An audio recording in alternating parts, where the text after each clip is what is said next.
नमस्कार किसान भाइयों, आशा है आप लोग कुशल मंगल होंगे। आज किसान भाइयों बहुत सारी चीज़ें हैं, हालांकि मंडियों में बहुत कुछ ऐसा नहीं है जिसके लिए आपके सामने रोज आकर के उपस्थित हुआ जाए, परंतु फिर भी कम से कम जो उतार चढ़ाव है उसकी जानकारी आपको देना आवश्यक है। बहुत सारे मैसेज आपके थे कि क्या कहीं आलू निर्यात हो रहा है, उस पर भी थोड़ी सी आज चर्चा करेंगे। चर्चा के लिए तो बहुत कुछ है, लेकिन किसानों में जो निराशा है, आलू किसानों में विशेष करके, उस निराशा के कारण कोई भी नहीं चाहता कि आज अब चैनलों को देखा जाए, क्योंकि लगभग सब जगह वही बातें हैं और रेट भी स्थिर है। आज तारीख है 27 जुलाई 2026, दिन सोमवार है। जुलाई का माह निकलने को है, हफ्ता का आज पहला दिन है, इसलिए मैंने कहा कि आपसे कुछ बातों के लिए, कुछ विशेष जानकारियों के लिए आपके सामने आना ज़रूरी था। बहुत सारे किसान भाइयों के मैसेज निर्यात को लेकर के थे, तो मैंने जैसा कि बताया था कि उत्तराखंड से आलू का निर्यात हुआ है एपीडा के थ्रू, और उसी जो संस्था है उसी एपीडा के माध्यम से कुछ आलू का जो सैंपल है फर्रुखाबाद से भी जाने को तैयार है। इसका बहुत सारे आप लोगों ने कहा कि भाई इतना 24 लाख टन जो आलू जा रहा था उससे क्या होगा, उत्तराखंड से जो गया है अभी यहाँ से भी जाएगा, उससे ज़्यादा कुछ नहीं होगा, लेकिन एक रास्ता, एक जो है लकीर तो बनती है, और जब लकीर बनती है तो हो सकता है उस लकीर पर आने वाले समय में भी निर्यात बढ़ जाए, और अगर निर्यात बढ़ जाता है तो निश्चित रूप से किसान भाइयों को लाभ होगा। अभी बहुत ज़्यादा लाभ की बात नहीं कहेंगे, और न ये कहूँगा मैं कि इससे कोई बहुत कुछ आपको फायदा होने के चांस हैं, ऐसा कुछ नहीं होगा, लेकिन बहुत तो नहीं, लेकिन थोड़ा बहुत जितना भी होगा लाभ तो होगा ही मेरे भाइयों। इसलिए कहीं से भी अगर निर्यात की कोई चर्चा होती है तो निश्चित रूप से वो किसानों के हित में होती है। लगातार आलू के भाव मंडियों में स्थिर हैं। एक इस तरह का प्रेशर सा बन गया है आलू व्यापारियों पर, आलू किसानों पर, कि न जाने ऐसा क्या हो गया कि अब आलू नहीं बढ़ेगा, मंडियों में भी डिमांड नहीं है। अब जब डिमांड नहीं है तो निकासी की बात करना भी यहाँ पर बेईमानी हो जाता है। बहुत सारे लोग कह रहे हैं कि भाई इस बार निकासी नहीं है, तो निकासी के बहुत सारे कारण हैं। हमारे पास कन्नौज से एक रिपोर्ट है कि वहाँ पर कोल्ड में किसान तो पहुँचते हैं लेकिन व्यापारी नहीं है, क्योंकि व्यापारियों के अंदर भी जो है बहुत बड़ी निराशा है। इस समय मौसम कुछ अलग तरह का चल रहा है, ज़बरदस्त उमस है वातावरण में, टेम्परेचर भी काफ़ी हाई है। ऐसे में अच्छा भला आलू भी 3-4 दिन में ही खराब होने लगता है। तो ऐसी परिस्थितियों में बाहर की लोडिंग भी कमी हो रही है। बाहर की बात करें साउथ की, तो वहाँ पर मंडियों में भी भाव ठीक है, अच्छे आलू के अच्छे भाव है, लेकिन जब आलू वहाँ तक पहुँचते पहुँचते कुछ डैमेज हो जाता है तो भाव में गिरावट आने की वजह से या नुकसान जाने की वजह से व्यापारियों की लोडिंग भी एक लिमिटेड ही हो रही है। किसान भाइयों, लगातार एक स्थिरता है भावों के अंदर, बहुत ज़्यादा अंतर नहीं है, और इसकी वजह से भी किसानों में निराशा है, और इस निराशा का असर निश्चित रूप से किसान की अर्थव्यवस्था पर पड़ रहा है, और किसान जो है इस साल बर्बादी के कगार पर खड़ा हुआ है। अब बात करते हैं किसान भाइयों की, इस वर्ष को छोड़ करके जो बर्बाद हो गया है, उसने जिन खेतों को छोड़ा उनको कुछ लोग इस उम्मीद के साथ कि भाई इस 2 साल पिछले पिट गए तो तीसरा साल शायद बहुत अच्छा होगा और हम बहुत ज़्यादा मात्रा में आलू करके हम लाभ उठा देंगे। तो मैं उनके लिए चेतावनी देना चाहता हूं कि भाइयों, अगर आपने आलू की मात्रा यानी खेत में जो रकबा है वो कम नहीं किया तो निश्चित रूप से समझिएगा कि जो बर्बाद किसान हो गए वो तो हो गए, और नए भी अगर इस क्षेत्र में जुड़ते हैं तो उनको की भी बर्बादी को कोई नहीं रोक सकता। इसलिए मेरी विनती, मेरी प्रार्थना आपसे यही है कि लिमिटेड रकबे में ही आलू करें, अन्य फसलों की तरफ भी आप अपना रुझान करें। ऐसा नहीं है कि आलू से ही कोई कुछ बहुत बड़ा लाभ है या बहुत अर्थव्यवस्था आलू से ही चलेगी। बहुत सारी अन्य फसलें भी हैं। अगर आप अर्थव्यवस्था को बढ़ाने वाली या कैश क्रॉप करना चाहते हैं तो बहुत सारी कैश क्रॉप अन्य भी है, उन पर भी आप ध्यान दे सकते हैं। आप बागवानी की तरफ बढ़ सकते हैं, केला, चीकू, अमरूद, अन्य खेतियों की तरफ बढ़ सकते हैं, लेकिन आलू पर ही आप लगातार रहेंगे तो निश्चित रूप से बर्बादी की दास्तान आप अपनी स्वयं लिखेंगे। मेरे भाइयों, मैं आपसे एक और विनती करना चाहता हूं कि आप जो है, जो भेड़ चाल कहते हैं उसको छोड़िए, आप एक व्यापारिक दिमाग से सोचिए। जो भी पूर्व में क्या है कि एक लिमिटेड क्षेत्र में आलू होता था, तो उसकी मात्रा भी कम होती थी और दूसरे क्षेत्रों में उसकी डिमांड लगातार बनी रहती थी। वर्तमान की परिस्थितियों में आज हर क्षेत्र में आलू है, तो आप अगर उसका उत्पादन बढ़ा लेते हैं, घटा लेते हैं, उससे ज़्यादा इफेक्ट नहीं पड़ता। उन क्षेत्रों में डिमांड लगभग ना के बराबर आ रही है।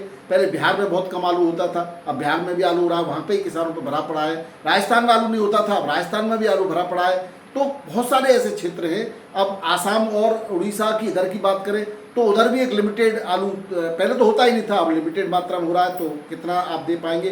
बंगाल में इतना आलू है, वही उसकी पूर्ति कर दे रहा है। झारखंड में कई सारी फसलें होती हैं, उधर कर्नाटक में चले जाओ तो वो भी धीरे धीरे आलू वर्ष भर कहीं न कहीं से आता रहता है। तो इन सब परिस्थितियों पर आप नज़र बनाए रखेंगे। मैं पंजाब के उन किसानों से भी अपील करना चाहूँगा जो हसन के अलावा ऊना और होशियारपुर में आलू की जो नई आलू की फसल करते हैं, जो समय से आती है, तो वो भी एक लिमिटेड ही फसल करें। हसन से भी हालांकि लिमिटेड फसल की आने की उम्मीद है। अभी आज की बात करें तो किसान भाइयों, आज हसन की बेंगलोर मंडी के अंदर भी 25 पैकेट से मुहूर्त हुआ है और वो जो 25 पैकेट है वो बहुत अच्छे रेटों में बिक्री हुए। तो अभी धीरे धीरे शुरुआत है, मुहूर्त होना शुरू हो गया है और जब पता भी नहीं चलेगा, लेकिन इसके नाम से डरने की आवश्यकता नहीं है। कुछ लोग इसके नाम से ही घबरा रहे हैं और कोल्ड स्टोरेज पर तो स्थिति लगभग समान है।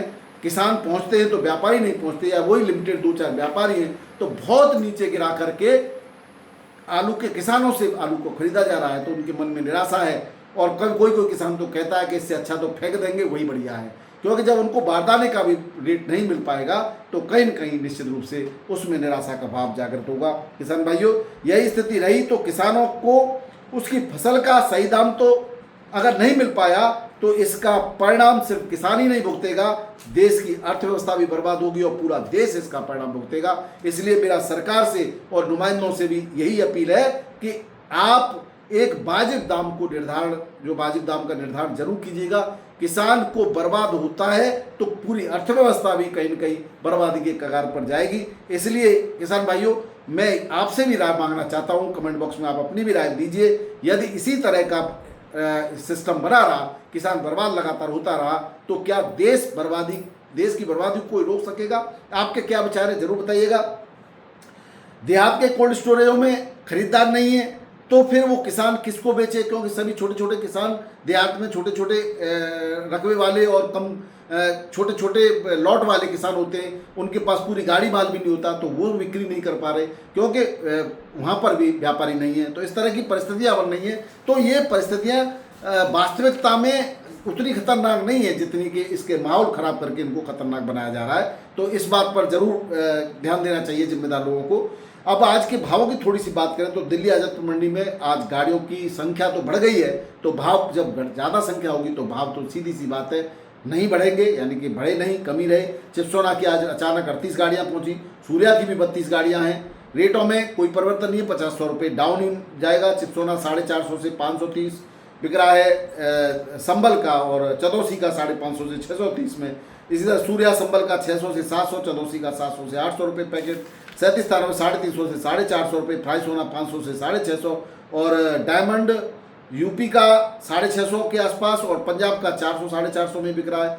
और एलआर आलू यूपी का 450 से 500, और गुजरात का 750 से लेकर के और 800-850 रुपये पैकेट के रेट से बिक्री हो रहा है बेपरफास। बाराबंकी मंडी में भी आज आमदनी जबरदस्त रही। चिप्सोना के रेट साधारण चिप्सोना 10.5 से 1100-1150 रुपये क्विंटल, और शुगर फ्री आलू 1200 रुपये क्विंटल के रेट से बिक्री हुआ। वहीं बात करें राजेंद्र वन की तो 8 से 8.5 से 9 रुपये किलो, और जो स्टोरों पर रेट रहे राजेंद्र वन लोकल आलू के वो 700 से 750 रुपये क्विंटल की रेट रहे। हॉलैंड आलू 10 से 11.5 रुपये किलो, सुपर क्वालिटी का 12 रुपये किलो तक बिका। वहीं बात करें कानपुर मंडी की, यहाँ पर गाड़ियों की संख्या हुई 45-50 के आसपास है, और हाइब्रिड आलू छट्टा 5 से 6.5 रुपये किलो, 37 में 7 से 8 रुपये किलो, और आगरा का गुल्ला 6.5-7 रुपये सुपर क्वालिटी का बिक जाता है एक आध लॉट। बाकी ज़्यादातर 5 से 6.5, हल्की क्वालिटी का 4 से 5 रुपये किलो। चिप्सोना 11 से 11.5 रुपये किलो, कंचन 8 से 8.5 से दूरी 9 से 10, हॉलैंड 11 से 12 रुपये किलो, हल्की क्वालिटी का हॉलैंड 8 से 10 रुपये किलो के रेट से बिक्री हो रहा है। जयपुर मंडी में आज 86 गाड़ियों की आमदनी है, जिसमें किसान भाई यूपी का 37 8 से 9 रुपये किलो बिक रहा है एक आध लॉट, कोई सुपर क्वालिटी का 9.5 तक। बाकी हल्की क्वालिटी का 4 से 7, हाइब्रिड आलू 4 से 6.5, 302 7 से 7.5, और लाल आलू जो हॉलैंड है वो 9 से 12 रुपये किलो, और गुल्ला आलू जो है 3 से 5 रुपये किलो। हरियाणा पंजाब का आलू 6 से 9 रुपये किलो जयपुर में बिक्री हो रहा है। वहीं बात करें आगरा के सिकंदरा की, यहाँ पर 5,000 के आसपास के पैकेट की आमदनी है। हाइब्रिड आलू 3.5 से 6.5, T7 11 से 12 रुपये किलो, चिप्स 7.5 से 9.5 और 37 में 7 से 8.5 रुपये किलो के रेट से बिक्री हो रहा है। अलीगढ़ मंडी में करीब 4500 पैकेट की आमदनी है। धर्मपुर मंडी में T7 आलू 10 से 12.5, हाइब्रिड 4 से 6, 37 आलू 6 से 8 और सूर्य आलू 9 से 11 रुपये किलो, चिप्स 7.5 से 9.5 रुपये किलो के रेट से बिक्री हो रहा है। मेरठ की नवीन सब्जी मंडी में 2900 पैकेट की आलू की आमदनी रही। हाइब्रिड आलू 6 से 8 रुपये किलो, 37 आलू 8 से 10 और चिप्स 10 से 12.5 रुपये किलो के रेट से बिक्री हो रहा है। बात करें अहमदाबाद की, तो अहमदाबाद में 17,329 पैकेट की आज आमदनी रही। 69 गाड़ियों में यूपी की एक गाड़ी है। 359 पैकेट यूपी के रहे। ख्याति आलू 7 से 11.5, कोलंबा 12 से 16.5, पोखराज 7 से 12, पादसा 8.5 से 14.5, यूपी का 11 से 12, सुपर क्वालिटी का हल्का 9 से 10 रुपये किलो के रेट से बिक्री हो रहा है। बात करें इंदौर की, यहाँ पर भी 6 से 7,000 पैकेट की आमदनी रही। ज्योति आलू 10 से 12 रुपये किलो, हल्की क्वालिटी का 8 से 9, LR 7 से 9, चिप्सोना 7 से 10 और गुल्ला 5 से 9 रुपये किलो के रेट से बिक्री हो रहा है। बात करें मुंबई की, यहाँ पर 13,314 पैकेट की आमदनी रही 26 गाड़ियों में। बाद में 35 गाड़ियां हो गई है, पैकेट भी काफ़ी संख्या बढ़ गए। 37 में यूपी का सुपर क्वालिटी का 12 से 13 रुपये किलो, हल्की क्वालिटी का 10 से 11, हाइब्रिड 8 से 10। अकोला में 16 गाड़ियां रही, 11 से 12 रुपये किलो, बढ़िया आलू हल्का 8 से 10। पुणे मंडी में 30 गाड़ियों की आमदनी रही, 11 से 12 रुपये किलो, यूपी का आलू का हल्का 6 से 10 रुपये किलो, सुपर वीवीआईपी क्वालिटी का 12.5 से 13 रुपये किलो के भी कुछ लॉट बिके हैं। नासिक मंडी में 23 गाड़ियों की आमदनी रही, 11 से 12 रुपये किलो, हल्की क्वालिटी का 6 से 10। बेंगलोर मंडी में 40 गाड़ियों की आमदनी रही, 23,149 पैकेट, 10 से 14 रुपये किलो के बढ़िया क्वालिटी के रेट है। एवरेज और सुपर वीवीआईपी क्वालिटी 15-16 रुपये किलो का लॉट है। बाकी 8 से 10 रुपये किलो भी आलू बिका। हसन की नए आलू के 25 पैकेट थे जो 1,000 रुपये पैकेट के रेट से बिक्री हुए। बात करें चेन्नई की, यहाँ चेन्नई, मदुरई और तिरुचि में 14 रुपये से लेकर के 70 रुपये किलो की रेट है। बाकी हल्के आलू के रेट वही 12-13 भी मिल जाएगा, हल्का 10 भी मिल जाएगा। गाड़ियों की संख्या 12-13-14 के आसपास रही। मेट्यापालम में 45 गाड़ियां हैं, रेटों में कोई परिवर्तन नजर नहीं आया। हैदराबाद में 30 गाड़ियां हैं, हैदराबाद के रेट 14 से 16 रुपये किलो के रेट बढ़िया। 302 आलू के हल्की क्वालिटी का 10 से 13 रुपये किलो। एक्स्ट्रा वीवीआईपी एक लॉट 70 रुपये किलो तक बिका है। तो ये थे किसान भाइयों आज के आलू के भाव, आलू के समाचार, स्थिति परिस्थिति की चर्चा। आपको वीडियो पसंद आए तो जरूर शेयर कीजिएगा। बहुत बहुत धन्यवाद। नमस्कार, राधे राधे, जय जवान जय किसान। आपका दिन मंगलमय हो।